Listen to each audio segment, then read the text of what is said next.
그래서 요 형태를 바탕으로 지난주랑 지지난주에 배운 것들을 쭉 복습해보는 시간이다 라고 생각하시면 될 것 같아요. 자, 그래서 그 모델링을 시작하기에 앞서서 기본적으로 라이노가 이제 그 커브, 넙스 커브를 바탕으로 그 커브를 통해서 형성된 서피스를 모델링하는 툴이잖아요. 그래서 서피스 모델링 툴이라고 제가 말씀을 드렸는데 여러분들이 처음부터 이렇게 평면으로 갔다가 이렇게 인면으로 가는 요 면을 처음부터 면으로 만들기는 굉장히 어려워요. 그래서 여기에 해당되는 선들을 정확하게 그리는 연습을 하시고, 그리고 거기에 해당되는 면 만드는 명령어들을 통해서 면을 입히면 되겠죠. 그래서 어떻게 하면 이런 자연스러운 곡선을 만들 수 있을지 그런 것들을 먼저 시작을 해볼게요. 그래서 아까 말씀드린 것처럼 선을 모델링하고, 그리고 그 선들을 바탕으로 면을 모델링을 해야 되기 때문에 레이어들을 여러 가지를 좀 작성을 해놓고 시작하시는 게 편할 거예요. 한 가지 레이어로 작성하시면 선이랑 그리고 여러분들이 만들어 놓으신 그 면이랑, 그리고 최종적으로 그 면들을 합쳤을 때 나오는 솔리드랑, 그런 것들이 다 한 레이어에 포함이 되어 있으면 레이어를 껐다 켰다 하면서 작업하기가 불편하기 때문에 반드시 레이어 구분을 해두고 모델링 하는 습관을 들이시는 게 좋을 것 같아요. 그래서 기본적으로 저는 이렇게 모델링 레이어를 작성을 했는데, 여러분들이 편하신 대로 레이어는 구분을 하시면 돼요. 제가 이 캐드랑 마찬가지로 레이어에 대한 원칙은 있는 건 아니기 때문에. 근데 기본적으로 어떤 방식으로 지금 레이어가 구성이 된 거냐, 디폴트 레이어를 제외하면 커브 레이어는 여러분들이 이제 면을 만들기 위한 바탕이 되는 커브를 작성할 레이어고요. 그 다음에 그 커브들을 바탕으로 면을 만들 거죠. 그래서 거기에 해당되는 이제 면이 최종적인 레이어가 되게 지금 되어 있고, 사실은 이제 이 면에서부터 정확하게 여러분들이 만약에 3D 프린터로 익스포트를 시킨다거나 아니면은 솔리드 모델링으로 만든다거나 했을 때는 실제로 이제 이 면이 아니라 두께를 가지게 되겠죠. 두께를 가지면 이제 솔리드가 될 건데, 솔리드를 만든다고 가정했을 때는 솔리드 레이어가 하나 더 추가가 되겠죠. 근데 거기까지 하지는 않을 거고, 시간 되면 그건 한번 해볼게요. 뭐 옵셋 서피스만 하면 되는 거니까. 그래서 그렇게 구분이 되어 있다. 그래서 커브, 서피스, 최종적으로 뭐 여러분들이 필요하다라고 하면 이제 메쉬 또는 closed polysurface solid 모델링이 된 레이어가 하나 추가가 되겠죠. 그리고 이 아래쪽에 보시면 이제 가이드라인이라고 되어 있는 게 있는데, 이 가이드라인이 여러분들이 이제 커브를 작성하실 때 3차원의 커브를 작성하셔야 되기 때문에 3차원의 커브를 XYG 좌표가 다 변하는 커브를 작성할 거예요. 그래서 그런 커브를 작성하기 위해서 기준이 되는 선들을 그어 나가야 되는데, 캐드로 치면 중심점을 잡을 때 선을 하나 긋고 그 선의 중심을 잡고 이런 식으로 했잖아요. 그런 거랑 마찬가지로 3차원의 좌표를 찍을 수 있는 가이드라인을 여러 가지 그리고 시작할 거예요. 그래서 실제로 이제 작도에 도움이 되는 커브랑 다르게 여러분들이 좌표 점을 찍을 때 도움이 되는 가이드라인 레이어를 따로 하나 작성을 해놨어요. 그리고 그 아래쪽에 보시면 이제 글래스 라이트 이렇게 되어 있는 거는 최종적으로 머티리얼 구분을 하고 싶다라고 했을 때 서피스로 작성한 레이어는 뭐 메탈 패널이라든지 아니면은 뭐 스타코라든지 여러 가지 뭐 재료들을 지정을 하시고, 또 유리로 되어 있는 부분들은 유리로 지정을 하시고, 이런 식으로 이제 레이어에 따라서 머티리얼 지정을 따로 할 수 있기 때문에, 여기 보시면 그래서 레이어에 따라서 머티리얼 지정을 따로 할 수 있도록 글래스 레이어를 따로 만들어 놓은 거고요. 실제로 이제 이 글래스라고 되어 있는 것도 사실 서피스에 포함된 거겠죠. 최종적으로 머티리얼을 입히기 위해서 만들어 놓은 레이어라고 보시면 될 것 같아요. 라이트도 이제 제가 여러분들한테 보여드리려고 빛 설정을 위해서 만들어 놓은 거기 때문에 실제로 모델링 할 때 필요 없는 거겠죠. 그래서 글래스랑 라이트는 여러분들은 안 만드셔도 되고, 최종적으로 머티리얼 입히실 때 렌더링 하실 때 필요하다라고 하면 추가를 하면 되는 기능이겠죠. 그래서 이렇게 일단 기본적으로 3개 레이어만 작성을 해놓고 모델링을 한번 시작해 볼게요.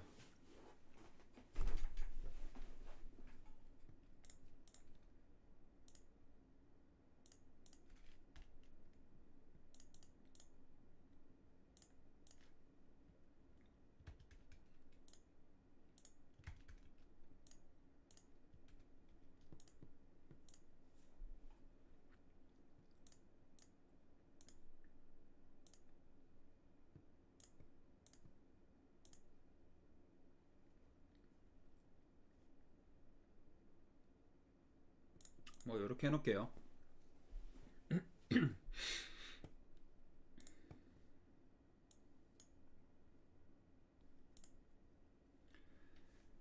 자, 이 상태에서 여러분들이 이 모델링을 봤을 때 제가 지난주에 말씀드린 것처럼 큰 틀을 어떻게 잡고 시작할 거냐를 머릿속으로 좀 생각을 해보셔야 되는데, 기본적으로 이 건물이 가지고 있는 지오메트릭한 기하학적인 형태를 봤을 때 삼각형을 기초로 하고 있잖아요. 그렇죠? 그래서 큰 틀 자체를 삼각형으로 잡아놓고 모델링을 시작하신다라고 생각하면 가이드라인 자체를 삼각형으로 그리고 시작을 하시면 되겠죠. 그렇죠? 그래서 삼각형을 그리고 시작할 건데 폴리곤 모델링으로 삼각형을 그릴 거예요. 여러분들이 그냥 폴리라인으로 삼각형 또 60도 지정해서 60도 그리고 60도 지정하고 그리고 이렇게 해도 상관없지만 폴리곤으로 그리는 게 훨씬 빠르기 때문에 폴리곤으로 모델링을 한번 해볼게요. 자, 폴리곤 모델링 명령어를 한번 입력을 해보시면 기본적으로 이제 몇 각형이냐를 지정할 수 있게 되어 있다 그랬죠. 지금 지난주에 했던 그 세팅 자체가 그대로 저장이 되어 있는데 number of size 보면은 6으로 되어 있으니까 육각형을 그리게 되어 있는 거겠죠. 그래서 우리 삼각형을 그린다고 했으니까 얘를 3으로 바꾸셔야겠죠. 그쵸? 그 다음에 보시면 inscribe, circumscribe는 내접하느냐 외접하느냐를 기준으로 그린다고 말씀드렸고, 엣지라고 하는 거는 이 엣지의 길이를 기준으로 그린다라고 말씀을 드렸는데, 우리는 삼각형의 옆 변의 길이를 알고 있다라고 하면 엣지를 기준으로 한번 그려볼게요.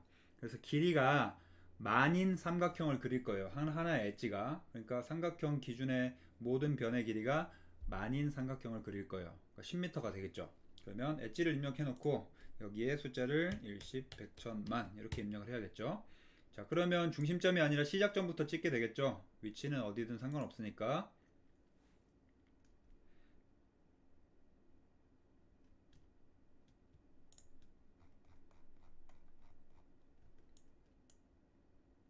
뭐야,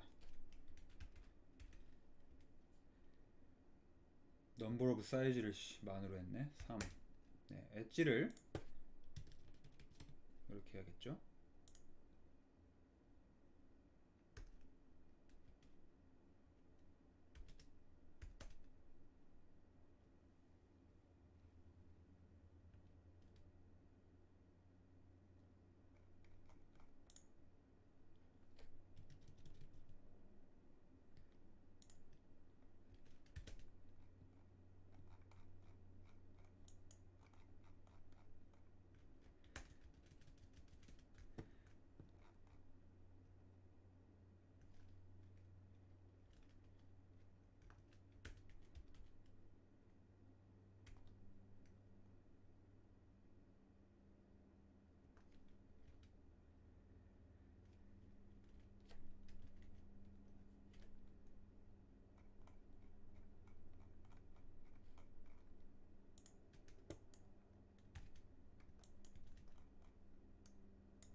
네, 이렇게 되겠죠.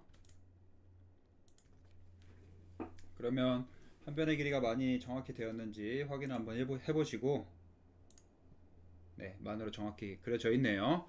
자, 이 상황에서 얘를 가이드라인으로 쓸 거예요. 지금 디폴트 레이어에 작성이 됐으니까 얘를 가이드라인으로 변경을 해줄게요.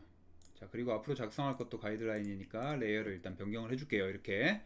자, 이 상태에서 각각의 이제 삼각형의 중심점이나 엣지, 이 변의 중심점 이런 것들을 찍으면서 모델링을 할 거기 때문에 중심점들을 찍을 수 있도록 무게중심점을 한번 찾아줄게요.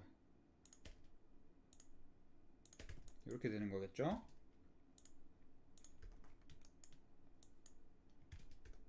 네, 여기가 이제 무게중심점이 되겠고, 각 변의 중심 그리고 꼭지점 이렇게 모든 부분들을 클릭하고 넘어갈 수 있도록 지금 작성이 되어 있는 상태입니다. 자, 이 상태에서 이 가이드라인 레이어에 이제 두께를 줄 건데, 아까 그 모델링 형태를 보시면 아시겠지만 삼각형을 베이스로 해서 높이가 있었잖아요. 그래서 최종적인 높이가 어느 정도 될지를 미리 좀 생각을 해서 이 가이드라인 레이어를 3차원으로 만들어 줄게요.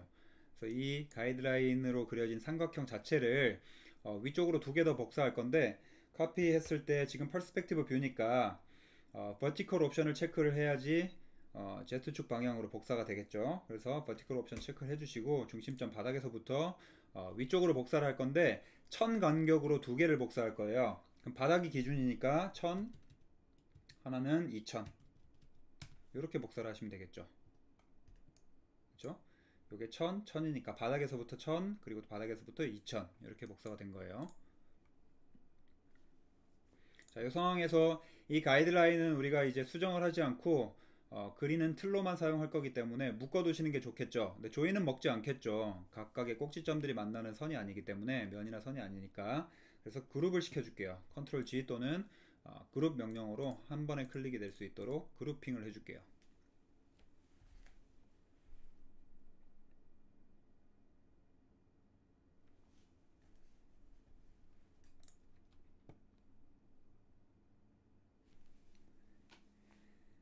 자, 이 상황에서 각각의 꼭지점에 있던 면을 그릴 건데, 요 면들이에요. 요 면들, 요 면들, 요거죠, 요거. 요 면을 그릴 건데, 이 면이 지금 컨스트럭션 플레인, 우리가 그리고 있는 플레인은 x, y를 기준으로 그릴 수밖에 없게 되어 있죠. 근데 면을 아까 보시면 이렇게 세로 방향으로 세워져 있잖아요, 그쵸? 그래서 세워져 있다라고 하면은 YG 또는 GX 방향에 뭔가를 그려야지 위에 이렇게 세워져 있겠죠. 그래서 XY축을 기준으로 그림을 그리시면은 이 그린 거를 다시 수직으로 세우는 과정이 필요하겠죠. 그래서 그렇게 하셔도 무방한데 좀 번거로우니까, 아니면은 렉탱글 툴을 썼을 때 버티컬 옵션 체크를 했을 때 수직으로 바로 그릴 수 있었던 것도 기억나시죠?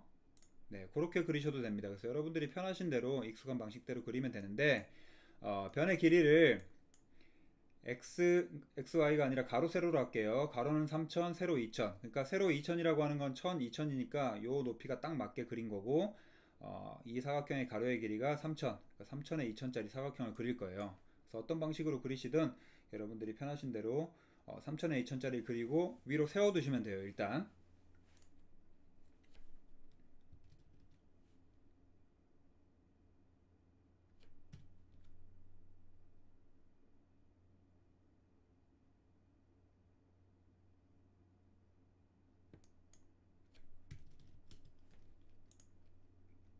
그리고 이 레이어는 실제로 우리가 사용할 레이어이기 때문에 가이드라인이 아니라 이제 커브 레이어에 작성을 해 주셔야겠죠.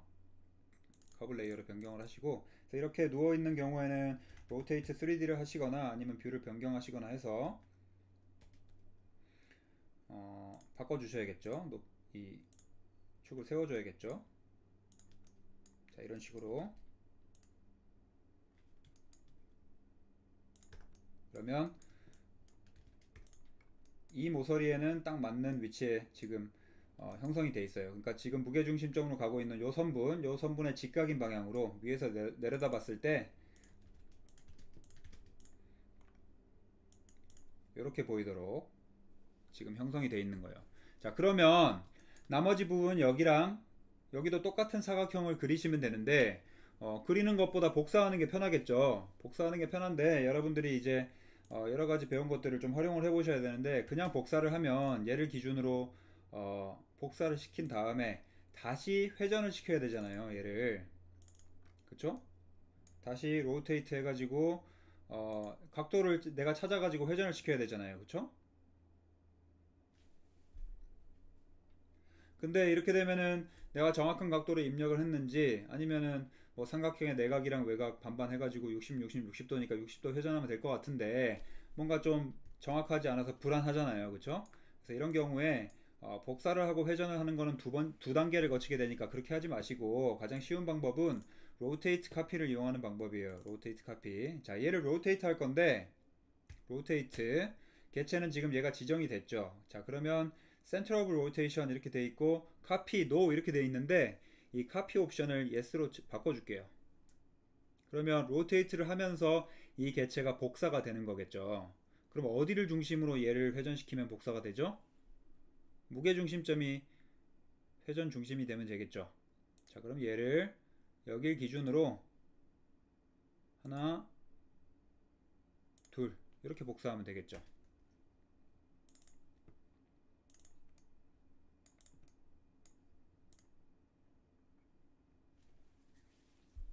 실제로 여러분들 모델링은 삼각형이기 때문에 요 3분할 기준으로 3분할 하나만 작성하시면 나머지 모든 것들을 다 작성하신 다음에 로테이트 카피해 버리면 요쪽에 만들어진 전체가 복사되니까 모델링이 끝나요. 근데 뭐 나중에 그렇게 해도 되지만 일단은 로테이트 카피를 한번 해보고 넘어갈게요.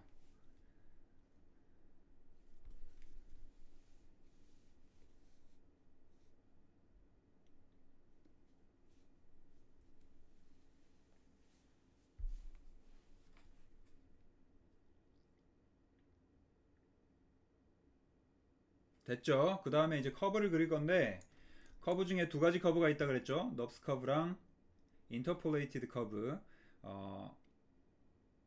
변곡점을 중심으로 찍어서 나가느냐 아니면 내가 찍은 점을 지나는 커브를 그릴 거냐, 이 두 가지 차이가 있다고 했어요. 근데 그 두 가지 중에 넙스 커브, 인터폴레이트 커브가 아닌 거, 그러니까 내가 찍은 점을 지나지 않고 내가 변곡점을 찍는 방식의 커브를 그릴 거예요. 그래서 커브 중에 제일 앞에 있는 거였죠, 요거. 컨트롤 포인트를 이용하는 커브.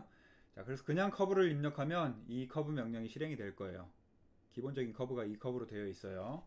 자, 그래서 커브를 3개를 그릴 건데 제가 찍는 점을 지금 화면에서 잘 보셔도 되고, 헷갈리면 제가 또 창을 하나 띄워 드릴 테니까 그 창을 보고 찍으시면 돼요. 자, 밑에 거 커브를 일단 하나 그릴 건데, 자, 커브 아래쪽 변을 기준으로 커브를 그릴 거예요. 근데 X, Y만 변하고 Z는 변하지 않는, 그러니까 컨스트럭션 플레인에 붙어 있는 커브를 그릴 거예요. 자, 그러면 이 아래쪽 여기 사각형 있죠? 보이시죠? 사각형 모퉁이에서 한 점. 자, 그리고 아래쪽 삼각형에 있는 무게중심점 여기 보이시죠? 여기 2점. 그리고 반대쪽 아래에 있는 사각형의 꼭지점 여기를 한 번 더 찍어 줄게요. 자, 그러면 엔터 치면 이렇게 휘어지게 되겠죠. 인터폴레이트 커브가 아니기 때문에 이 점을 지나지 않는 거예요.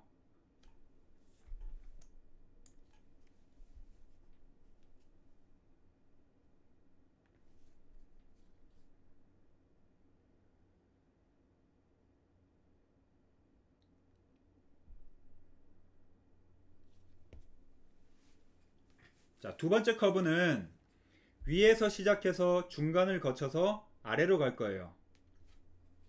자, 다시 볼게요. 자, 커브 위에서 시작해서 여기 보이시죠? 중간을 거쳐서 가이드라인 중간에 있는 무게중심점 다시 아래에서 만날 거예요. 이렇게.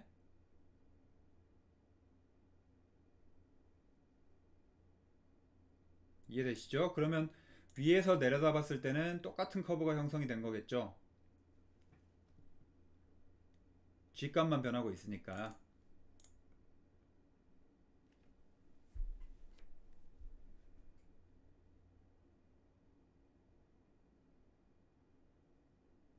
자, 그리고 마지막 삼각형은 어디를 찍을 거냐면, 잘 보세요. 여기도 우리 처음에 시작했던 이 사각형 있죠? 사각형의 윗부분에 우리랑 가까운 쪽을 찍었었잖아요.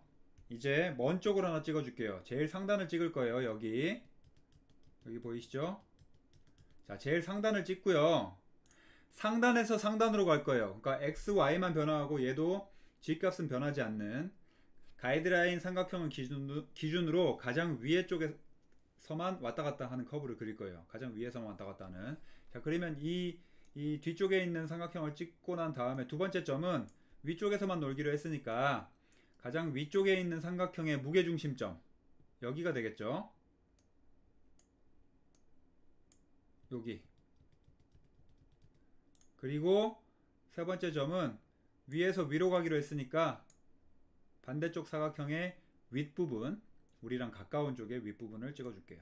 그리고 엔터. 자, 그러면 이렇게 되겠죠. 자, 헷갈리니까 가이드라인을 잠깐 꺼볼까요? 자, 이런 식으로 된 거겠죠. 자, 그럼 아까 우리가 봤던 모양 중에 지붕면이었다가 쭉 가가지고 옆면으로 변했던 형태 기억나시죠?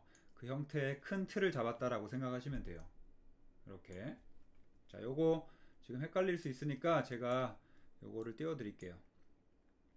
자, 요게 첫 번째 점이고요. 요게 두 번째 점이에요.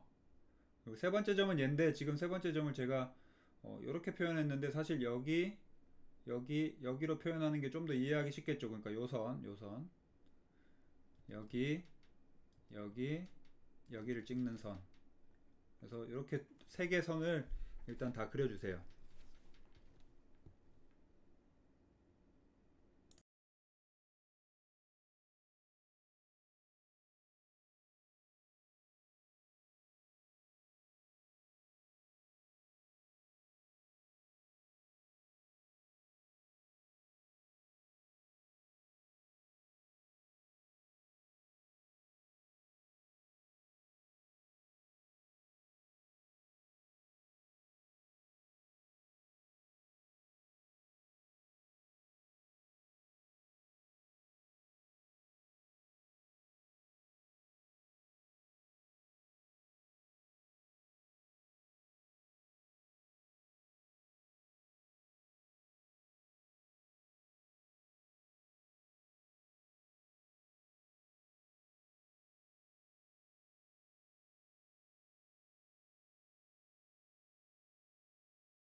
중간에 제가 또 음성 녹음을 안 켜놔가지고 녹음이 좀 안 됐네요.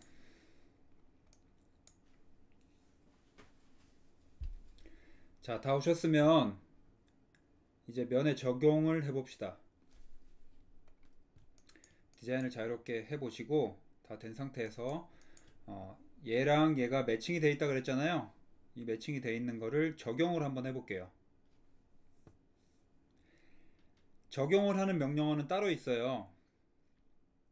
create UV curve를 통해서 만든 특정한 선을 다시 서피스에 적용할 때 쓰는 명령어가 apply curve입니다. apply curve. 여기 보시면 apply curve, 커브를 적용해라 이렇게 돼 있죠. 커브를 적용해라. 그래서 create UV curve랑 apply curve는 항상 쌍으로 같이 다니는 명령어라고 생각하시면 될 것 같아요. 이거는 좀 외워두셔야겠죠. 자, 그러면 apply curve를 한번 해볼게요. apply curve를 입력하시면 select points and planar curves on world XY plane to apply to a surface 이렇게 돼 있죠.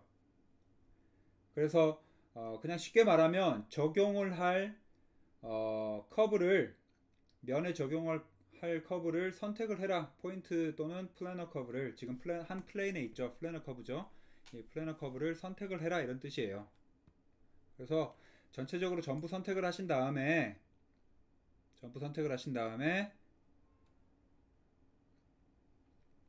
뭐라고 돼 있죠? press when done 이렇게 돼 있죠. 선택했으면 엔터를 쳐라. 그다음에 엔터 치면 그 다음에 또 뭐라고 나오냐면 select surface to apply the points and planar curves to 이렇게 돼 있죠. 그러니까 여러분이 선택한 포인트랑 플래너 커브를 어디다가 적용할지 적용할 surface를 선택해라 라고 되어 있는 거예요. 자, 그러면 어디다 적용하면 되죠? 여기였죠. 요면 선택하시고 한번 확인해 볼게요. 엔터 칠 필요 없어요. 선택하면 바로 끝나는 거예요. 명령어가. 자, 보시면 우리가 그려놓은 커브 위에 이렇게 휘어진 정확하게 이 공률을 반영한 커브가 이렇게 올라간 걸 보실 수 있을 거예요. 얘도 마찬가지. 이렇게. 자, 근데 우리가 바깥쪽에 있는 커브도 같이 선택을 해서 왔기 때문에 바깥쪽의 사각형도 같이 따라왔을 거예요. 이렇게. 그쵸? 그래서 이 바깥쪽 사각형은 필요 없으니까 지워줄게요. 안쪽에 있는 것만 필요하죠, 우리는.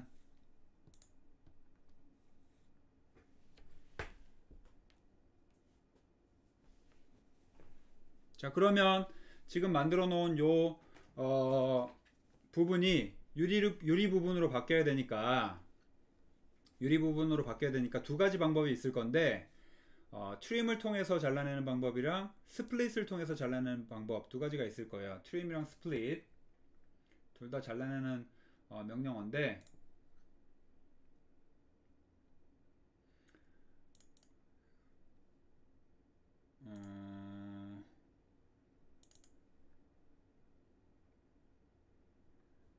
요거 했었고 네, 여기요.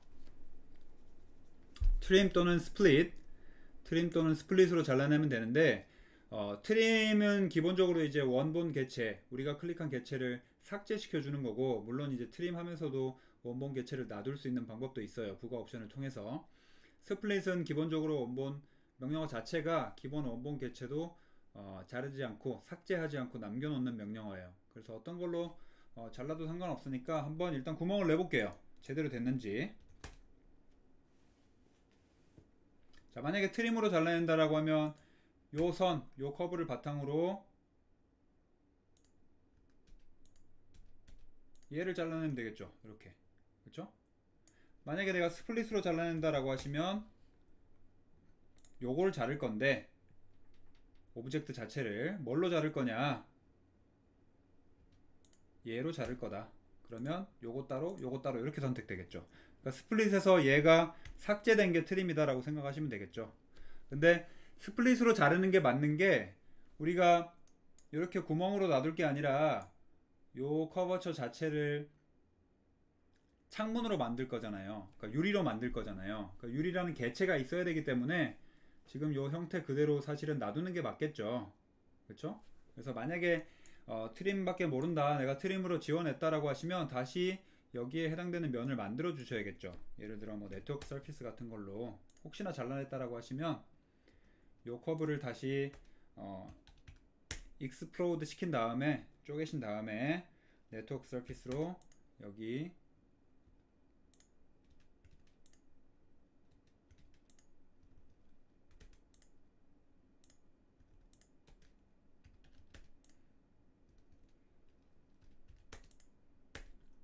그 다음에 여기 여기 이렇게 해서 다시 만들어 주셔도 되겠죠. 이렇게 그렇죠? 두 가지 방법 다 상관없는데 문제는 이제 우리가 잘라낸 요 부분을 유리로 만들면서 유리의 프레임도 만들 거예요. 유리라는 게 이렇게 큰 유리가 트위스트 되면서 들어갈 수가 없잖아요. 그래서 뭐 유리가 이렇게 잘게 실제로는 요거보다 더 잘게 쪼개지겠죠. 유리가 이만큼 휠 수도 없으니까. 하지만 뭐 요 정도 유리다라고 하면 이렇게 유리가 잘게 패널링 돼서 들어가는 게 더 원칙적으로 맞기 때문에 이렇게 프레이밍을 해줄 거예요. 그래서 만약에 내가 그냥 스플릿으로 얘를 잘라냈다라고 하시면 이것도 리빌드를 통해서 실제로 이제 프레임을 만들어 주시면 되겠죠.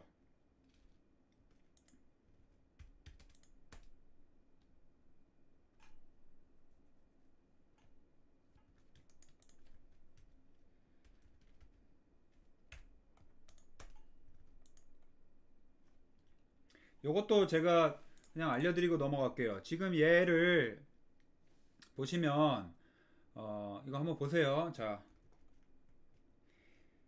스플릿 했는데 얘를 리빌드 하려고 이 면을 리빌드를 엔터를 치니까 이 리빌드 하는 것 자체가 어떻게 인식을 하고 있냐면 요 전체 면으로 인식하고 있죠. 그러니까 다시 다른 것들 다 하이드 시키고 보여드릴게요. 안 헷갈리게. 자, 이렇게 하이드가 된 상태에서 리빌드를 입력을 해보면 얘를 리빌드 할 건데 이 전체적인 크기를 바탕으로 얘를 리빌드 하려고 그래요. 우리가 가지고 있는 개체는 얘밖에 없는데, 근데 이게 왜 그런 거냐면 컴퓨터가 얘를 잘라내면서도 원래 있던 원본 개체의 형상을 기억을 하고 있는 거예요. 이 사각형 데이터 속에 다시 원래대로 돌아갈 수 있도록. 근데 실제로 리빌드를 했을 때 우리는 이 끝에서부터 이 끝까지를 몇 개로 쪼개는가에 대한 형태가 중요하잖아요. 그쵸? 그래서 이런 경우에 원래 이 개체만큼만을 전체로 인식하도록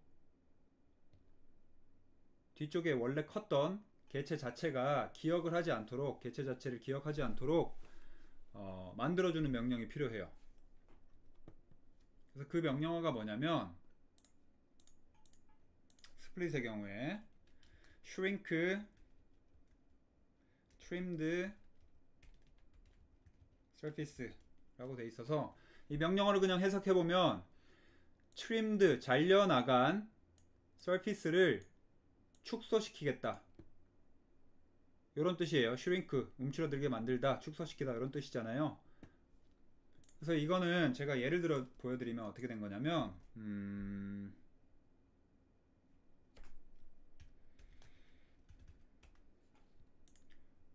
만약에 구체가 이렇게 있잖아요. 구체가 이렇게 있는데 요거는 잘 기억해 두시면 좋을 것 같아요. 이 구체를 여러분들이 만약에 잘라냈어요. 트림으로 이렇게 자를 수가 있거든요. 요 뷰를 바탕으로 직각으로 자르는 거예요. 이렇게 잘렸죠. 그쵸? 자르면 실제 모양은 이렇게 돼 있잖아요. 그쵸? 근데 얘를 리빌드 하려고 리빌드를 해보면 어떻게 인식하죠? 여기 보시면 원래 원본 개체의 형상을 가지고 리빌드를 하려고 그러죠. 그러니까 아까 제가 말한 대로 원래 잘려나간 형태를 기억하고 있는 거예요. 근데 이 기억하는 이유가 뭐냐면 라이노에는 트림이 있는 반면에 undo처럼 untrim이란 명령어가 있어요. 그래서 untrim 명령어를 실행하면은 얘가 그냥 다시 원복이 돼요. 이렇게. 그래서 원래 개체를 기억하고 있는 거거든요. 근데 만약에 여러분들이 그럴 필요 없이 나는 그냥 이 개체를 정확하게 잘랐고 얘를 변형시킬 거다라고 하시면 리빌드를 하기 전에 얘를 슈링크를 시켜줘야 돼요. 아까 말씀드린 것처럼 슈링크 트림드 서피스 하고 엔터를 입력하시면 그 다음에 리빌드를 한번 해보면 어떻게 되냐. 자, 지금 보시는 것처럼 이 틀 안에, 잘려진 틀 안에서 리빌드를 하려고 하죠. 그쵸? 요 안에서. 그러면 이제 이 개체들을 여러분들이 원하시는 대로 수치를 지정해 가지고 변경을 하시면 되는 거예요. 마찬가지로 여기서도 얘를 슈링크를 시켜 주셔야 요 틀 안에서 슈링크가 리빌드가 될 거예요. 다시 한번 해볼게요. 자, 그러면 얘를 다시 리빌드 해보시면, 그쵸? 요 안에서만 리빌드가 되죠.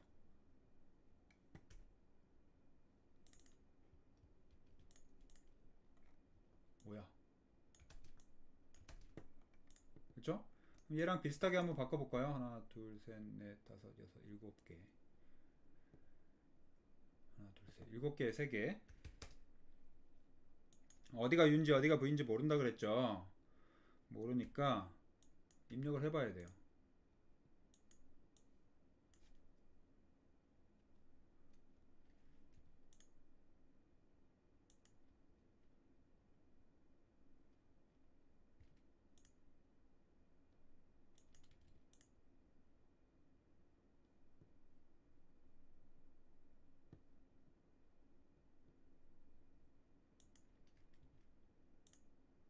네, 이렇게 하면 똑같이 되네요. 그쵸?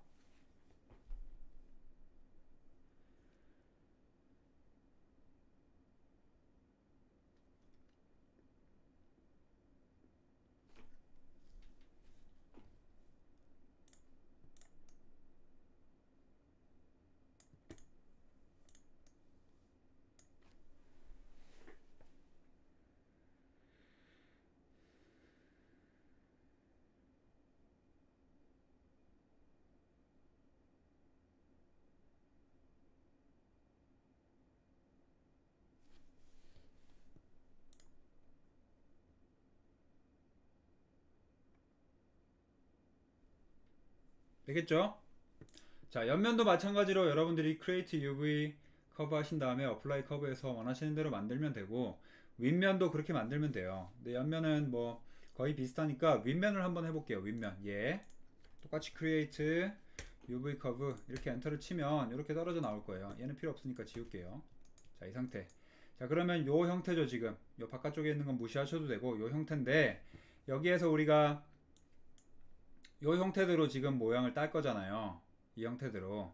그럼 이 형태를 그리기만 하면 되겠죠. 그러면 가지고 있는 형태에서, 가지고 있는 틀에서 정확하게 저 형태를 그리는 방법만 여러분들이 아시면 되겠죠. 그쵸? 그럼 어떻게 하면 되냐? 여기에서 접선 방향으로 선이 그어질 거예요. 이렇게 자연스럽게. 그쵸? 얘를 다시 밀어시켜서 긴 선분을 하나 만들고요. 얘를, 자, 마찬가지로 얘를 로테이트 카피해서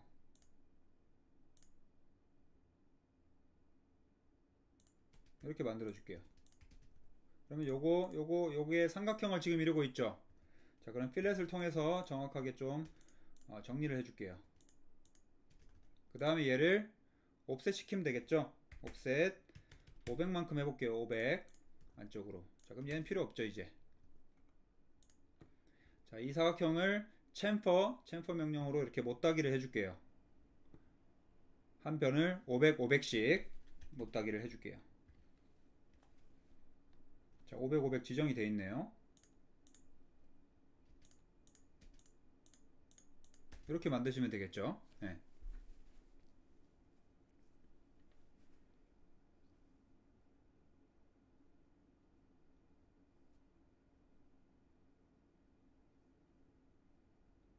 자, 마찬가지로 얘도 어플라이 커브 요거를 여기다가, 그쵸? 그 다음에 바깥쪽에 있는 이 커브는 필요 없다 그랬죠? 삭제해 버리시고 얘만 필요하잖아요. 얘도 마찬가지로 스플릿 또는 트림으로 잘라낼게요. 이렇게 따로 선택이 되게 구멍 뚫릴 수 있게.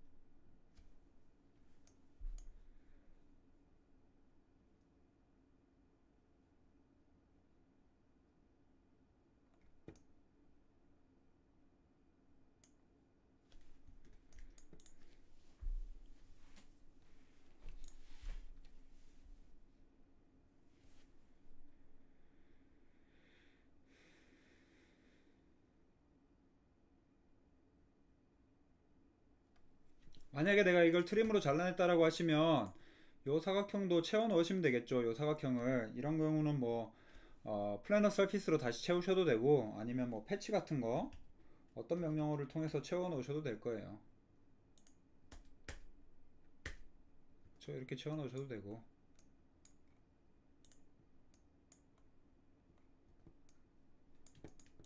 플래너 서피스로 채우셔도 되고.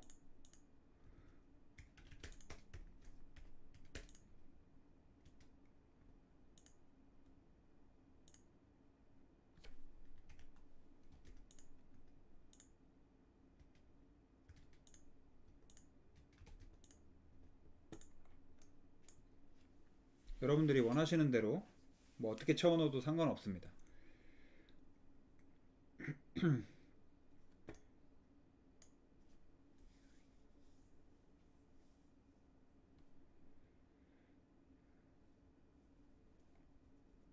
자, 그럼 레이어 구분을 한번 해볼까요? 얘네들을 유리로 넣어야 되니까 그거 하기에 앞서서 얘랑 얘도 똑같이 생겼다라고 가정하면 만들어 놓은 거 지우시고 요거를 로테이트 카피하면 되겠죠?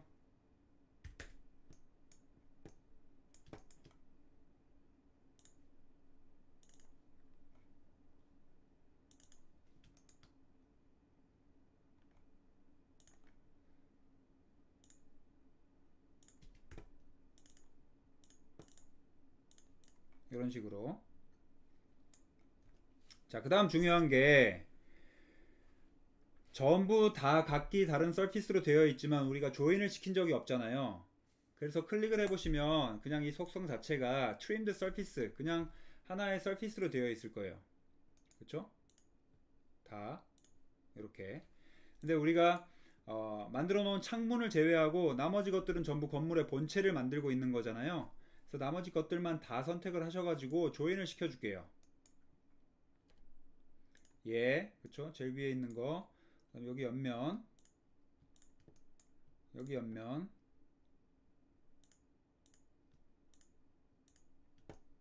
여기 옆면, 요거, 요거, 요거, 요거, 제일 아랫면까지 반드시 다 선택이 돼야 돼요. 자, 그렇게 닫아 버리시면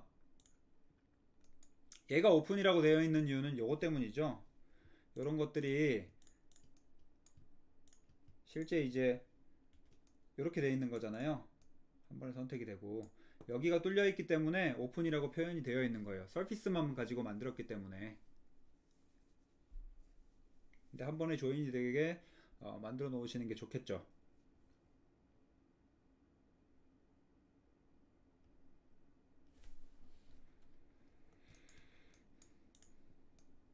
음?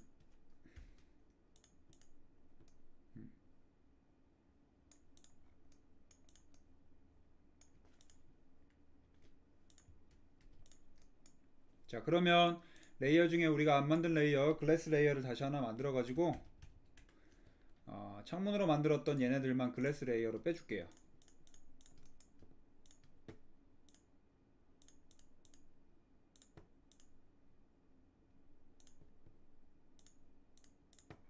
이렇게.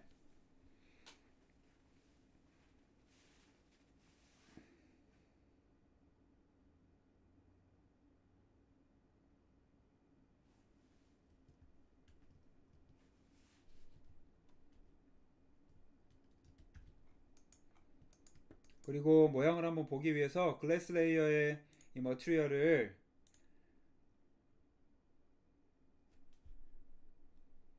글래스로 변경을 해줄게요. 글래스 클리어랑 한 반 정도 되게 하고 유리는 푸르스름한 계열로 한번 바꿔볼게요.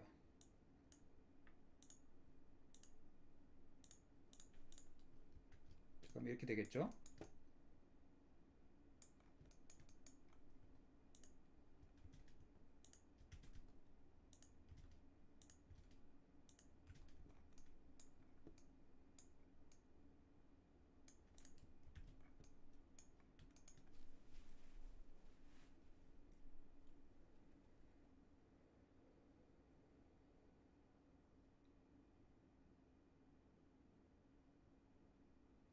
자, 다 되셨으면 유리의 프레임을 만들 건데 지금 렌더링 들어보면 유리가 통유리잖아요. 이렇게 하는 게 불가능하다고 말씀드렸죠. 유리의 프레임 만들 건데 굳이 우리가 왜 이렇게 격자의 무늬를 형성을 했냐, 아까 말씀드린 것처럼 유리의 프레임으로 쓸 수 있도록 하기 위해서 이렇게 만들었다라고 말씀드렸는데, 그러면 얘를 어떻게 프레임으로 쓰느냐, 이 UV 커브, 우리가 면의 공유를 보여주게 하기 위한 UV 커브를 추출할 수가 있어요.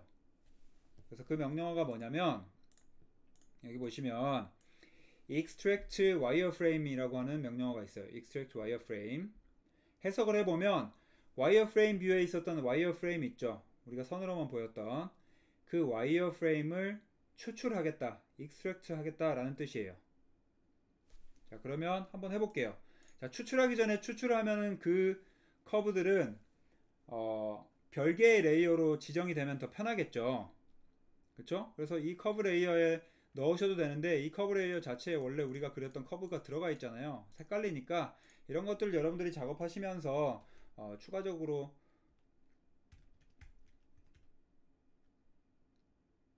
작성을 하시면 돼요. extract wireframe curve 이렇게 해놓을게요. extract wireframe curve 이렇게 작성을 해놓을게요. 자, 그러면 이렇게 되어 있는 상태에서 레이어 지정을 하시고 그 다음에 아까 명령어 그대로 입력을 해볼게요. extract wireframe. 자, 이렇게 했으면 됐는지 안 됐는지 확인하려면 꺼보면 되겠죠, 그쵸? 그러면 얘만 이렇게 선으로 추출이 돼요. 글래스 위에. 얘네는 보이는 것만 이렇게 보이는 거지 실제 선이 있는 게 아니에요. 이렇게 추출을 하셔야 돼요. 그러니까 마찬가지로 extract wireframe 하신 다음에 이렇게 다 지정을 하시면 다 추출이 되겠죠. 이렇게. 그렇죠? 자, 이 상태에서 얘는 볼륨이 아니잖아요. 선이잖아요.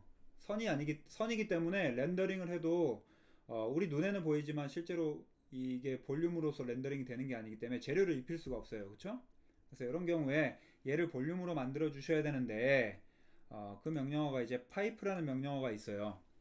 파이프라는 명령어가 쉽게 설명드리면 어떤 거냐면 내가 가지고 있는 선, 이 커브를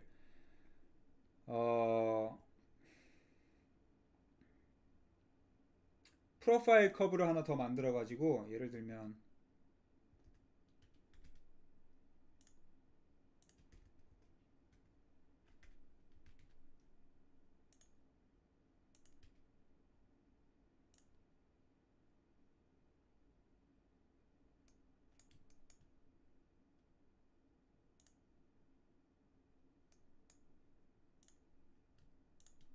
이렇게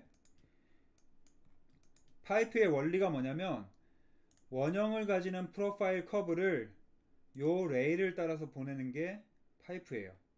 다시 말하면 스윕 레일 1이에요. 스윕 레일 1인데 그 프로파일 커브가 무조건 원형이기 때문에 파이프라는 명령어로 따로 존재하는 거예요. 다시 말해 스윕 레일 1을 할 건데 얘가 레일이고 얘가 프로파일 커브다 해서 이렇게 따라가면 이렇게 만들어지잖아요. 요게 파이프 명령어예요, 그냥. 그래서 파이프 명령어를 실행해 보시면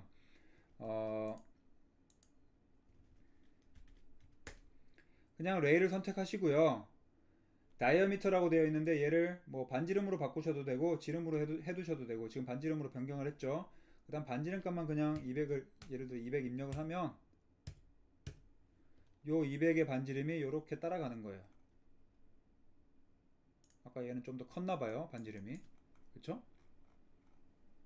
그래서 이 명령어를 해주는 거예요. 우리가 여기다가 프로파일 컵을 하나씩 다 그려가지고 스윕 레일 원하기 귀찮으니까 그냥 파이프 명령을 통해서 프로파일 커브를 만들어 줄 수 있다.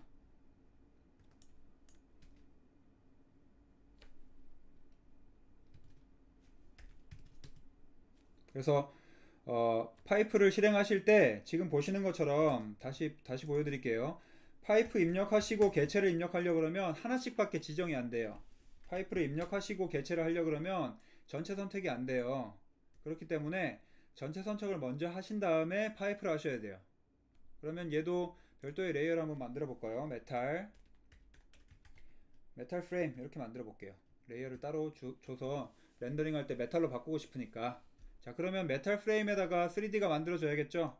이 상태에서 파이프, 자, 반지름이 50이니까 지름이 100짜리인, 지름이 10cm인 두꺼운 파이프들이 생기겠죠, 그쵸? 그 다음에 캡이 플랫이냐 아니냐는, 캡이 플랫이라고 하는 건 뭐냐면 여기에서 우리가 요 파이프를 쭉 그려 나가잖아요. 근데 캡이 플랫이다 라고 하는 거는 여기를 딱 일자로 잘라주는 거예요. 여기를. 근데 캡이 라운드다 라고 하면은 요 반지름만큼 여기도 라운드를 이렇게 만들어 주는 거예요. 이렇게. 이해는 되시죠? 네. 그래서 요거는 여러분들이 원하시는 대로 설정값을 바꾸시면 돼요. 캡을 없앤다 그러면 뚫려 있는 거고, 플랫이다 그러면 일자로 탁 쳐서 막아주는 거고, 라운드다 하면 끝을 동그랗게 해주는 거고. 자, 그럼 50, 캡 라운드다, 그리고 엔터 치면 어떻게 됐죠? 이렇게 라운드로 만들어 주면서 다 프레임이 만들어진 걸 보실 수가 있을 거예요. 그럼 우리가 실제로 써야 되는 거는 3차원의 볼륨이 있는 개체니까 Extracted Wireframe은 실제로 필요 없겠죠. 얘는 꺼두시면 되겠죠. 자, 그 다음 위에 메탈 프레임도 실제로 레이어 가셔가지고 머티리얼 가셔서 메탈로 변경을 한번 해볼게요. 자, 컬러는 뭐 기본적으로 그냥 알루미늄 폴리시트로 이렇게 바꿔볼게요. 자, 그 다음에 나머지 레이어들 우리가 켜야 될 게 뭐죠? 서피스, 그 다음에 글래스 이렇게 켜시면 되겠죠. 자, 이 서피스도 레이어를 머티리얼을 플래스터로 되어 있는데, 플래스터로 지금 그냥 둡시다. 플래스터로 두고 색깔만 좀 눈에 띄게 바꿔볼게요. 그레이로. 자, 이렇게 바꾸고 렌더링 뷰로 한번 보시면 이렇게 되겠죠. 예.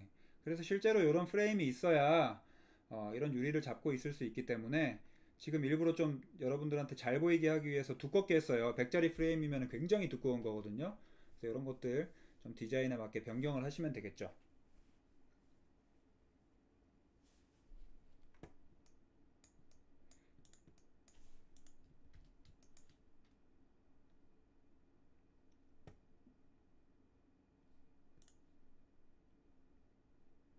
자, 그 다음에 한 가지만 더 할게요. 딱 한 가지만 더. 프레임이랑 글래스 다 끄고 서피스 레이어를 기준으로 봤을 때 아까 얘가 두께가 없다 그랬잖아요. 실제로 보시면, 그쵸? 얘가 그냥 하나의 선이란 말이에요. 그래서 예전에는 얘를 3D 프린터로 집어넣으면은 두께 인식을 못해서 3D 프린터가 작동하지 않았어요. 그래서 얘를 메쉬로 바꿔준 다음에 메쉬에서 이제 기본적인 두께를 주고 3D 프린팅을 했는데, 요즘은 이제 3D 프린터가 많이 발전해가지고 메쉬가 아니더라도 넙스 커브도 인식을 한다고 하더라고요. 넙스 커브도 인식은 하는데, 실제로 이제 이렇게 갖다 주면 두께가 없기 때문에 3D 프린터에서 가장 얇은 두께, 디폴트 값으로 되어 있는 두께로 출력을 해줄 거예요. 출력을 해줄 텐데, 여러분들이 정확하게 두께 지정을 하고 싶다라고 하시면 우리 그 커브 그리고 벽체 세우고 난 다음에 요 두께 준 거 기억나시죠? 옵셋 서피스 했을 때 여기 솔리드가 yes로 되어 있으면 두께를 주면서 속을 꽉 채워준다 라고 말씀드렸잖아요. 그쵸? 같은 이치예요. 같은 이치라 요것도 마찬가지로 두께를 줄 건데, 근데 문제는 지금 요 프레임 두께를 제가 100만큼 밖에 안 줬잖아요. 200 줬네요. 200 줬기 때문에 안쪽으로 두께를 주는 게 정확한데 바깥쪽으로 두께를 주면 이런 부분들에 있어서 이렇게 각이 질 거거든요. 그래서 안쪽으로 두께 해줄 건데 200보다 두껍게 주면은 요 프레임보다 더 두꺼워지니까 벽체가 삐져나가겠죠. 그렇죠? 그래서 이런 것들이 이제 설계에 정확하게 잘 반영이 돼 있어야 되는데 지금은 임의로 한 거니까 두께를 그냥 얇게 한번 줘볼게요. 두께가 제대로 되는지. 자, 폴리 서피스죠. 그리고 얘를 두께를 줄 건데 지금 안쪽으로 제대로 되어 있네요. 만약에 바깥쪽으로 되어 있다라고 하시면 플립 올 누르시면 된다 그랬죠. 플립 올. 그리고 두께는 한 50 정도만 해볼게요. 안전하게. 자, 그랬더니 어떻게 됐죠? 보면 여기 보이시죠? 두께 형성이 된 거 보이실 거예요. 이렇게. 그래서 이렇게 두께를 줘야 실제적인 건축적인 모델링이 되는 거예요. 실제 이제 벽 두께가 기준이니까 뭐 300, 400 이렇게 굉장히 두껍게 줘야겠죠. 육중하게. 구조적으로 얘가 그대로 서 있을 수 있으려면 아마 이제 안쪽에 트러스가 들어가 가지고 트러스 구조로 이 형태가 짜질 텐데 그런 것들을 하려면 훨씬 더 두꺼운 구조가 돼야겠죠. 그래서 거기에 맞춰서 창문도 디자인을 하셔야겠고 100 정도는 가능할 것 같네요. 네, 이렇게. 그렇죠? 그래야지 아까 같이 프레임을 이렇게 넣었을 때도 제대로 보이겠죠. 이제 안쪽이. 네, 이렇게 안쪽 두께가 보이겠죠. 그렇죠? 이렇게. 그래서 이런 모델링들이 추가적으로 여러분들이 좀 구체적으로 모델링을 하면 할수록 더 건물에 가까워지는 거니까 여러분들이 가진 능력치를 최대한 활용하셔가지고 조금씩 정교하게 모델링을 해보시면 될 것 같아요. 시간 들이셔가지고.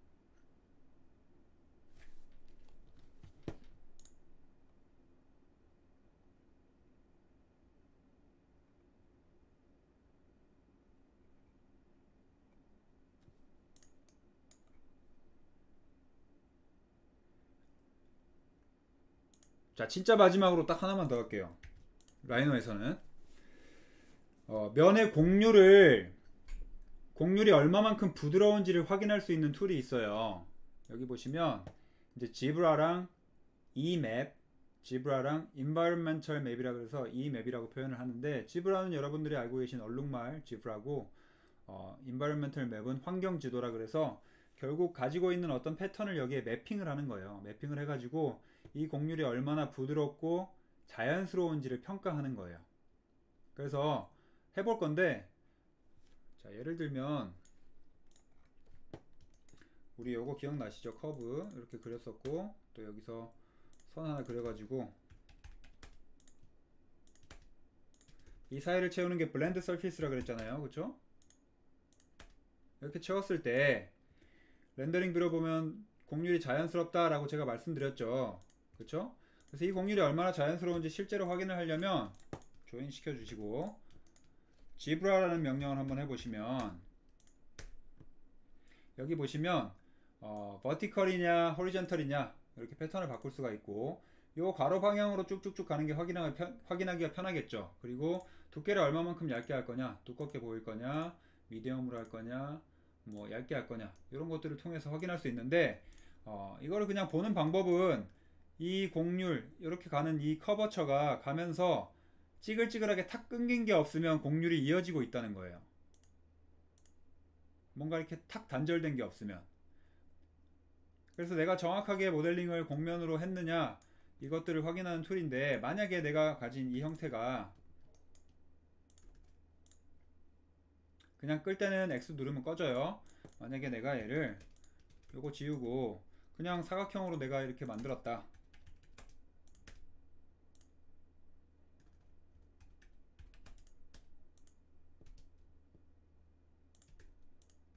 그쵸? 그 다음에 얘를 조인시킬 수 있겠죠. 이 상황에서 지브라를 해보시면, 물론 지금은 극단적이어서 잘 보이긴 하는데 굉장히 미세하게 이제 꺾여 있을 수가 있거든요. 지금 보시면 이렇게 가던 선이 딱 단절됐죠. 단절되고 다시 시작되잖아요. 얘도 마찬가지로. 그래서 얘는 곡률로 정확하게 만나고 있지 않다는 걸 아실 수가 있을 거예요. 그래서 그런 것들을 확인하는 툴이에요. 그래서 우리가 모델링한 것들을 한번 보면, 지금 여기는 창이 많으니까 요걸로 한번 해볼게요. 자, 얘를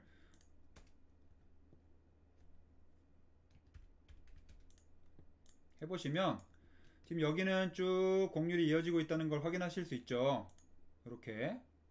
근데 여기 보시면 가다가 탁 끊겼죠. 패턴이. 얘도 가다가 끊겼죠.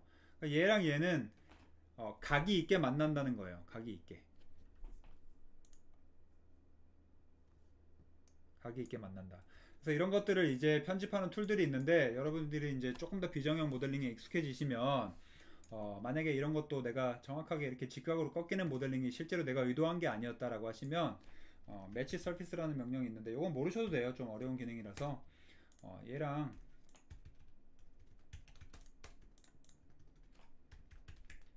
매치 서피스를 했을 때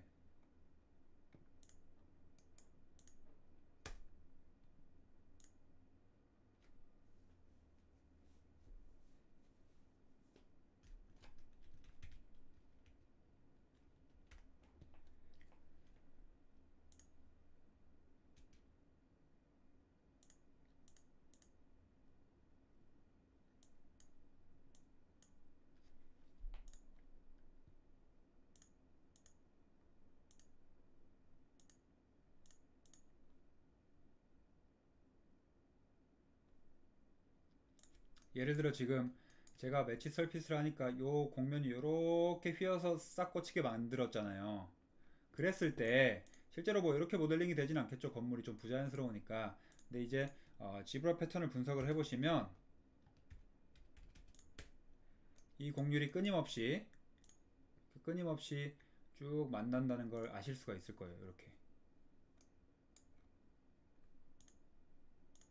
그렇죠? 이렇게 보시면 안 끊기고. 그래서 이런 것들을 통해서 여러분들이 가지고 있는 딱딱 직각으로 만나는 것들을 조금씩 자연스럽게 곡면으로 만들어서 비정형 모델링을 완성하는 방법이다. 그리고 그걸 확인하기 위해서 지브라 패턴을 쓴다 라고 생각하시면 될 것 같아요. 근데 인바이런멘털 맵도 크게 다르진 않은 게, 결국은 지브라 패턴, 얼룩말 패턴을 이용하느냐 아니면은 환경 지도를 이용하느냐 요 차이인데, 환경 지도 이 맵이라는 걸 해보시면 똑같아요. 얘를 클릭할 건데 보시면 뭔가가 매핑이 됐죠. 근데 이 매핑이 된 게 뭐냐면, 기본적으로 라이노에서 제공하고 있는 요 패턴들, 이 패턴 지도들이 있어요. 프로그램 설치하면 미리 깔려있는. 이게 다 어떤 그림이거든요. 그림. 썬룸이라고 되어 있는 건 이제 빛이 들어오는 어떤 방인가 봐요. 저 형광등. 그래서 라이노에서 제공하는 어떤 그림, 방 모양이죠. 방에 뭐 가구들이 보이네요. 이런 그림들을 쭉 확인하면서 끊어져 있는지 안 끊어져 있는지 이런 것들을 확인하는 거예요. 환경 지도로. 결국 지브라랑 같은 방식으로 뭔가를 체크하는 방식이다 라고 이해하시면 될 것 같아요.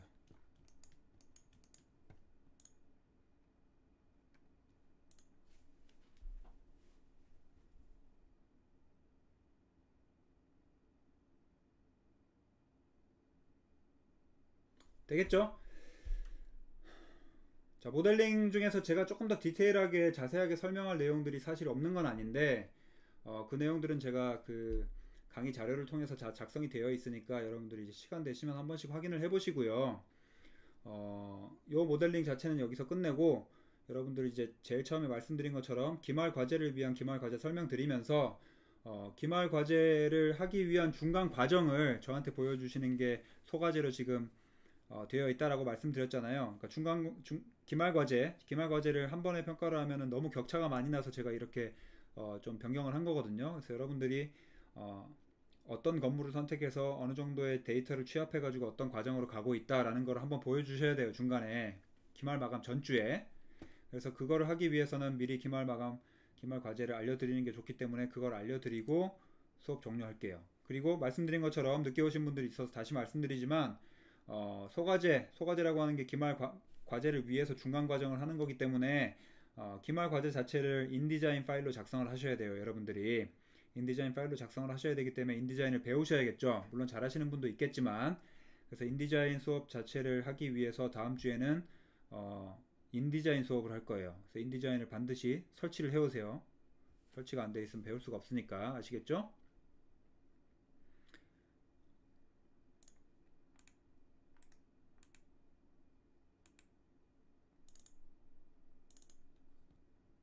자, 소과제 및 기말과제 제가 설명드릴 건데, 어,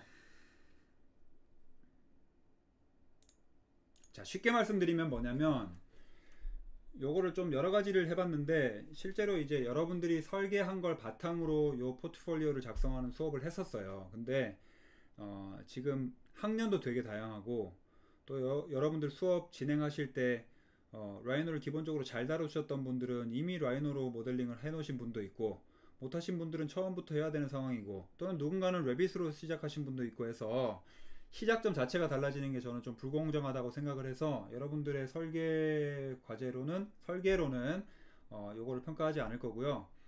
요지는 뭐냐면 실제 이제 우리 비대면이 아니라 대면 수업이었을 때는 여러분들이 그 출력서 가서 작은 소책자 실제 포트폴리오를 출력하는 게 요 과제였어요. 그래서 출력을 해서 최종적으로 그 포트폴리오를 제출하는 게 과제인데 지금 비대면 수업이다 보니까 작년부터 요거를 제출해 가지고 받지는 못하고 있고요. 책자를 만들기 위한 출력 PDF 파일을 만드는 것까지가 최종 기말 과제라고 생각하시면 돼요.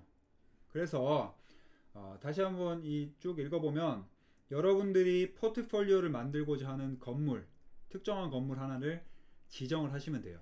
내가 좋아하는 것도 괜찮고 내가 지금 하고 있는 설계에 도움이 되는 것도 괜찮고 어떤 게 돼도 상관이 없으니까 여러분들이 원하시는 건물을 선택하시면 되는데 선택했을 때 가장 중요한 게 뭐냐면요. 여러분들이 그 건물을 설계했다고 가정을 하고 포트폴리오를 만드는 거예요. 그렇기 때문에 거기에 대한 데이터가 충분히 있는 건물이어야겠죠. 내가 아무리 좋아한다고 해도 뭐 이스라엘에 있는 어떤 건축가가 설계한 건물이다 라고 했을 때 그 건물에 대한 데이터를 내가 찾지 못하면 내가 그거를 다 가공을 해야 되잖아요. 도면까지 전부 다 그려내셔야 되잖아요. 그리는 것도 불가능하겠죠. 내가 치수를 알지 못하니까. 그래서 그런 상황이 발생하지 않게 도서관이라든지 온라인이라든지 여러분들이 자료를 충분히 잘 찾을 수 있는 건물들로 작성을 해주시면 돼요. 그리고 거기에 대해서 모델링을 하셔야 되는데 우리 레빗도 배우고 라이노도 배웠기 때문에 두 가지 프로그램을 무조건 다 사용을 해주셔야 돼요. 근데 모델링 하실 때 원칙은 뭐냐면 구조적인 모델링, 건물의 뼈대가 되는 기초라든지 기둥, 보, 여러가지 구조적인 것들 있잖아요. 트러스가 들어간다 하면 트러스들, 그런 구조적인 모델링은 전부 레빗으로 모델링을 해주시고요. 그 다음에 건물의 스킨에 관련된 것, 외피, 그리고 내부에 뭐 계단이 들어간다, 계단이라든지 뭐 창문이 들어간다, 창틀, 이런 것들 부가적으로 디테일하게 모델링 할 수 있는 것들은 라이노에서 해주시면 돼요. 그래서 레빗이랑 라이노를 복합적으로 다 모델링을 섞어 가지고 하나의 건물 모델링을 완성을 하시고 거기에 대해서 다 포트폴리오를 구성을 해주시면 돼요. 그러니까 데이터로 사용을 하시면 돼요. 그래서 들어가야 되는 게 뭐냐, 자, 표지랑 본문, 참고문헌 이렇게 세 챕터로 이루어질 건데 여러분들의 포트폴리오는 표지에는 제일 앞 페이지겠죠. 건축명과 건물명이겠죠. 건물명과 건축과 누가 설계했는지 건물명, 건축가, 그리고 지도교수 제 이름이겠죠. 강좌 이름, 본인 이름, 학번, 요거를 자유롭게 구성하시면 돼요. 그래서 보통은 건물명 밑에 누구에 설계됐다 조금 작게 이제 건축가명 쓰고 뭐 우측 위에 강좌 이름이랑 제 이름, 그 다음에 아래쪽에 뭐 학번이랑 본인 이름 이렇게 많이들 작성하시는데 자유롭게, 포트폴리오라고 하는 건 법칙으로 정해진 게 아니에요. 여러분들이 어떤 책자를 딱 구성했을 때 가장 눈에 보기 좋게 잘 꾸며주시면 돼요. 그래서 표지에 요것들이 들어가야 되고, 자, 본문에는 반드시 들어가야 되는 내용만 제가 적어 놓은 거예요. 요거 이외에 더 추가되는 내용이 있다, 다이어그램 같은 거, 동선 다이어그램 같은 게 너무 잘 되어 있다, 그런 것들은 다 데이터를 찾아가지고 여러분들이 표현을 잘 해주시면 됩니다.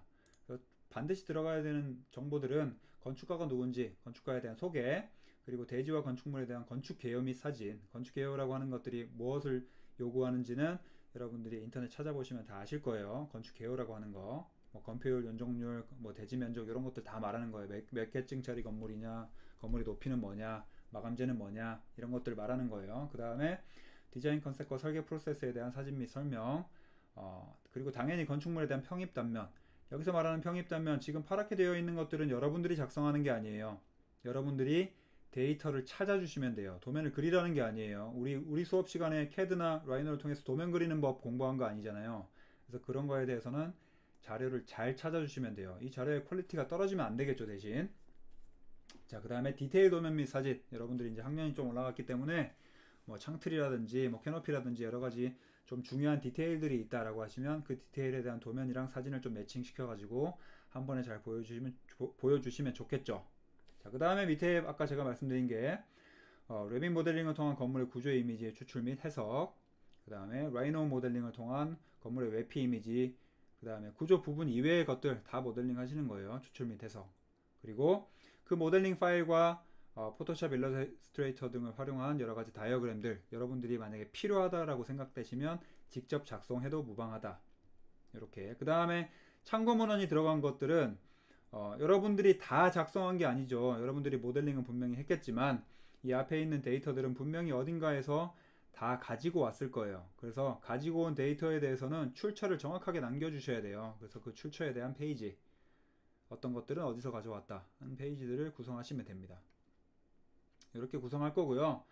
소과제라고 하는 거는 이제 제가 말씀드린 것처럼 종강 1주 전, 종강이 기말 과제 제출일이고 종강 바로 직전 주에 제출을 해주시면 되고요. 수업 시간에 확인이라고 했던 거는 사실은 출력물을 여러분들이 이제 저한테 가지고 와서 직접 대면을 통해서 확인하는 시간이 있었는데 그거는 불가능하니까 수업 시간 그날 4일이 수업 날일 거예요. 아마 제가 표기를 해놨는데 그쵸? 4일이 금요일이니까 그 금요일 밤 12시까지 올려주시면 제가 그 데이터에 대한 소과제 평가를 따로 할 거예요. 지금까지 여러분들이 취합한 자료들이랑 진행 과정 자체를 그대로 올려주시면 돼요. 모델링 같은 게 마무리가 안 돼 있다면 된 상태대로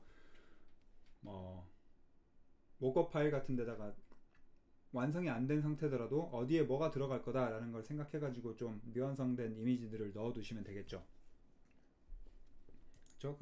그래서 이런 것들에 대해서 평가를 할 거고, 평가 기준은 포트폴리오 진척도 중간 과정이니까 모델링 그 파일의 퀄리티 및 디테일 이런 것들에 대해서 평가를 할 거예요. 요거는 이제 기말 과제. 마찬가지로 14일이 종강 일자가 아니에요. 근데 제가 항상 그 종강 일자에 그 다음 주까지 제가 시간을 드립니다. 그 다음 주까지. 그래서 14일이 되는 일요일이라는 거는 월요일이 되기 전 13일 12시를 말하는 거예요. 요거 제가 수정을 해둘게요. 일요일 밤 12시니까 그쵸. 14일이 일요일 밤 12시 맞죠. 그쵸? 그러니까 월요일 0시 일요일 밤 12시까지 스마트 캠퍼스에 PDF 파일로 업로드 해주시면 되고, 요거는 30점 빠진 시트가 없는지 잘 확인해 주시고, 그래서 요거는 어떤 내용인지 정확하게 이해는 안 되실 테니까 제가 그 인디자인 수업하면서 다시 한번 설명을 드릴게요. 소과제는 어떻게 해야 되는지, 기말과제 어떻게 해야 되는지. 그래서 여기에 대해서 기말과제가 될 거고, 보시면 다시 한번 읽어드리면 요거 하는 시트는 반드시 들어가게 구성해 주시되, 요것들 선택한 건물을 본인이 설계했다고 가정을 하시고 그 건물을 적극적으로 타인에게 소개하기 위한 포트폴리오를 구성하는 게 목적이다. 그래서 무엇이 들어가야 된다는 그 법칙이 정해져 있다기보다는 내가 그 건물에 대해서 사례 조사를 하고 분석을 한 다음에 내가 설계를 했다고 가정을 했을 때 어떻게 하면 건축주한테 최대한 설득력 있게 이 건물 전체를 알릴 수 있는지를 고민하시면서 포트폴리오 구성을 하는 게 목적이라고 생각하시면 돼요. 아시겠죠? 페이지 수에 대한 제한도 없고요. 가로, 세로 크기 등에 대한 포맷도 제한이 없어요. 뭐 정사각형으로 만드셔도 되고 길쭉하게 만드셔도 되고 세로로 만드셔도 되고 아무 상관없습니다. 그래서 이런 것들에 대해서 할 거고, 제가 이거는 예시를 몇 가지 보여드릴게요. 예시를 보여드릴 건데 그냥 예시는 쭉 보고 넘어갈게요. 요거는 제가 대학원 수업 때 했던 건데 이런 거예요. 이런 거. 자, 타마 알트 유니버시티 라이브러리에 대해서 포트폴리오를 구성하겠다. 토요이터가 설계한 거다. 그 다음에 뭐 지도 교수 있었고, 이거 그룹 작업이었어요. 2명이서 했던 거. 강좌 이름, 교수 이름. 그래서 처음에 인트로덕션 할 때 어떤 컨셉을 가지고 건축가가 스케치했는지에 대해서 보여주고, 거기에 대한 간단한 내용들 요약해서 적었고, 여기 보시면 피겨 01 이렇게 돼 있죠. 출처를 그 아래쪽에 캡션으로 넣기에는 이제 여러분들이 도서관에서 자료를 찾으신 분도 있겠지만 온라인에서 찾으신 분들이 상당히 많아졌어요. 그렇기 때문에 그 주소를 줄줄줄 적으면 굉장히 보기 싫겠죠. 그렇기 때문에 피겨 01이라고 해두고 제일 마지막 페이지에 가시면 그 피겨에 대한 요 설명들, 그쵸? 보시면 도무스 잡지 906번 호의 36페이지에 있는 이미지다 라고 이렇게 레퍼런스가 되어 있는 거죠. 그쵸? 이렇게 작성을 해주시면 더 보기가 좋고 깔끔하게 되겠죠. 그쵸? 그리고 건축 개요가 어떻게 되어 있고, 하는 것들 쭉 써주시고, 배치는 어느 곳에 위치해 있다. 그 다음에 건축가에 대한 정보, 건축가가 어떤 상을 받았고 어떤 건물을 설계했던 사람이다, 이런 것들에 대해서 쭉, 상은 뭘 받았다, 이런 것들에 대해서 쭉 설명을 해줬어요. 이것도 자유롭게 하실 수가 있겠죠. 건축가 사진을 두고 뭐 그냥 대표 작품 몇 개만 해가지고 어떤 타입을 하는 사람이다, 이렇게 해도 자유분방하게 여러분들이 원하시는 대로 구성하시면 돼요. 그 다음에 건축에 대한 컨셉과 디자인 프로세스가 어떻게 이루어져 있는지, 그 다음에 그래픽 인포메이션이라고 해서 이제 평면 들어가기 앞서서 전체적으로 건물이 어떻게 3차원적으로 올라가 있는지, 이런 것들에 대한 데이터, 이런 것들 다 따로따로 작성해서 제가 만들어 준 거예요, 이것들은. 그리고 건축물에 대한 평면 설명, 그리고 인면과 단면, 그리고 디테일 도면, 그리고 그 디테일 도면에 해당되는 시공사진, 마찬가지로 디테일 도면과 완공사진, 그리고 특별한 점, 건물이 대지가 이렇게 휘어 있기 때문에 보통 우리 슬라브는 무조건 일자로 치잖아요. 근데 슬라브 자체가 이렇게 휘어 있어요, 건물이. 그래서 이런 경우에 가구를 어떻게 구성을 하냐, 가구 같은 것도 거기에 맞게 쭉 휘어져 있고, 높낮이가 다른 의자들, 그리고 이렇게 오뚜기처럼 설 수 있는 의자를 서서 사람들이 다 활용할 수 있게 했다, 이런 것들에 대해서 특별한 점들 이렇게 표현을 한 거죠. 그 다음에 이제 스트럭처럴 다이어그램이라 그래서 여러분들은 이제 이런 것들이 해당은 없겠지만 구조 모형 같은 걸 했을 때 이제 구조 모형을 활용하실 수 있겠죠. 레빗으로 구조 모형을 하시면 전체적인 구조는 아치로 이루어져 있는데, 뭐 메인 구조 아치를 통해서 이루어져 있고, 그 다음에 이 코어 부분이 내력 벽체로 작용을 하고 있다, 이런 것들. 그리고 거기에 대한 구조 그 모멘트 프로그램이 있었어요. 또 여러분들이 이건 배우진 않았으니까 어떻게 구조가 작동하고 있는지 모멘트 분석 다이어그램이에요. 그래서 프로그램에 이 모델링을 직접 다 해가지고 넣으면 어디 부지에 어느 정도의 힘이 걸리는지를 다 분석을 해줘요. 이렇게 모멘트 다이어그램을. 그래서 이런 것들 다 했었고, 그 다음에 이제 웨피, 빌딩의 엔빌로프는 뭘로 구성이 되어 있고 거기에 대한 디테일 도면은 어떻게 되어 있느냐, 이런 것들. 그리고 참고문은 이렇게 된 거죠. 그래서 이렇게 이런 걸 작성해 주시는 건데, 선배님들이 한 자료도 제가 몇 개 가지고 있는데 그냥 쭉 보여드릴게요. 그냥 가로 포맷으로 된 거 없나? 네, 요게 이제 지금 좀 길어 보이잖아요. 요건 짧은데 여기 길어 보이죠? 요게 이제 반접이에요. 실제 책인데 책을 만들었던 선배님들이 이제 그 제출까지 해주신 건데, 실제 요거를 딱 반으로 접으면 원래 크기라고 생각하시면 될 것 같아요. 그래서 양쪽을 딱 폈을 때 짝수 페이지, 홀수 페이지 이렇게 나오는 거겠죠. 네, 이런 것들 다 직접 그래픽 작업을 하신 거예요. 분석을 해가지고 사진 같은 것도, 요것도 가지고 있는 이미지에다가 본인이 이제 분석 작업을 하신 거죠. 일러스트레이터를 통해서.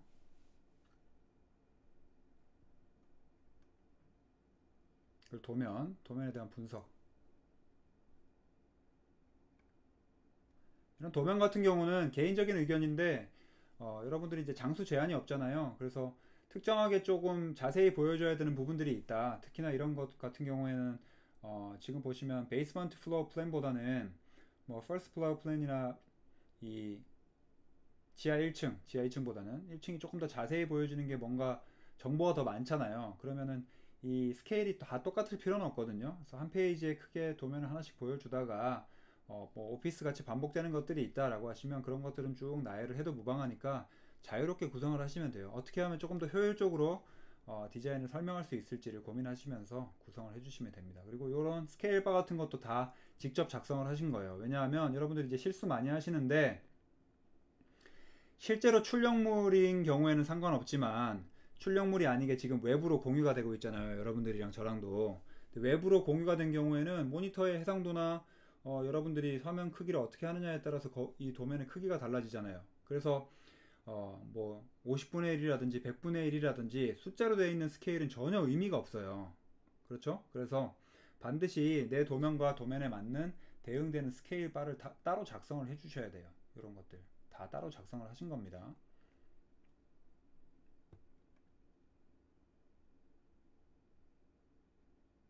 그리고 레빗 모델링 하신 거, 라이노 모델링 하신 거. 요거는 개인적으로 모델링은 좀 쉽게 하셨어요. 쉽게 하셨는데 건물 자체가 이제 선정을 잘했죠. 라이노로만 모델링을 할 수 있는 이 프레임이랑 웹피 씌우는 요 모델링, 그리고 레빗으로만 할 수 있는 모델링, 요거 두 개를 적합하게 잘 섞어 가지고 표현을 한 경우라고 볼 수 있겠고, 이런 경우도 보면은 건축가에 대한 소개, 요것도 실제로는 이렇게 보이는 거죠. 양쪽 페이지로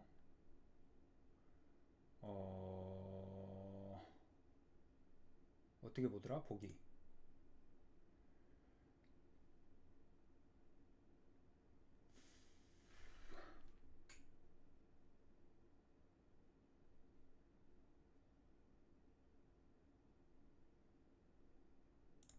자, 두 페이지로 가는데 이렇게 보여지는 거죠. 실제로 책자로 보시면 이렇게.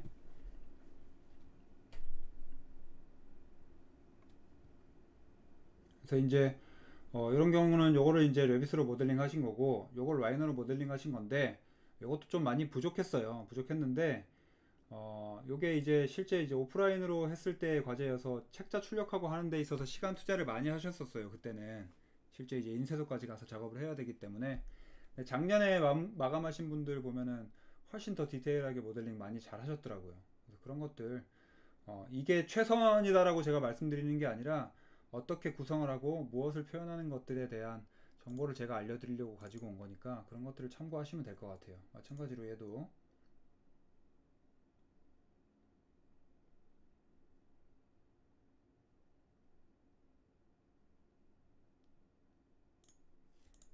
얘는 1페이지가 표지니까 없어야 맞겠죠.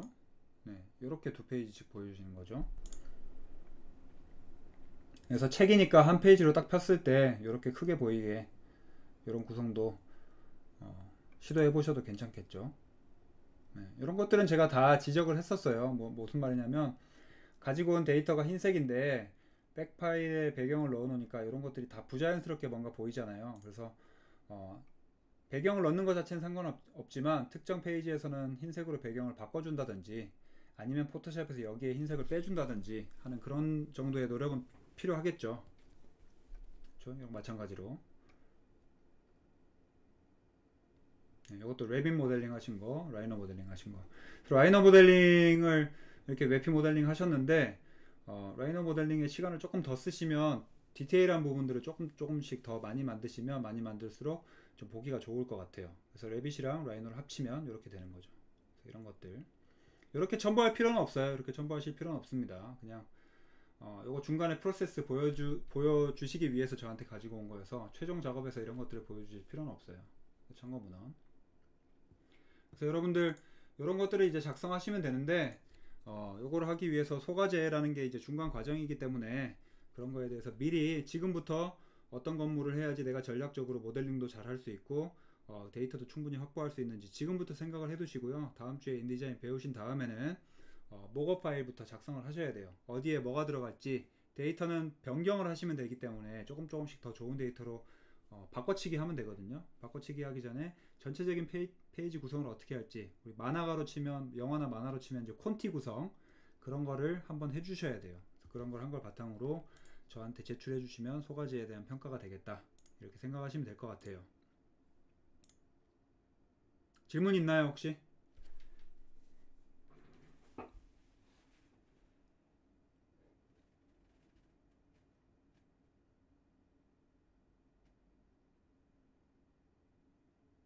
없죠? 그러면 다음 주에 인디자인 다 설치해 가지고 인디자인 수업으로 찾아뵙겠습니다. 잠깐만요. 요거 참가자 캡처만 한번 할게요.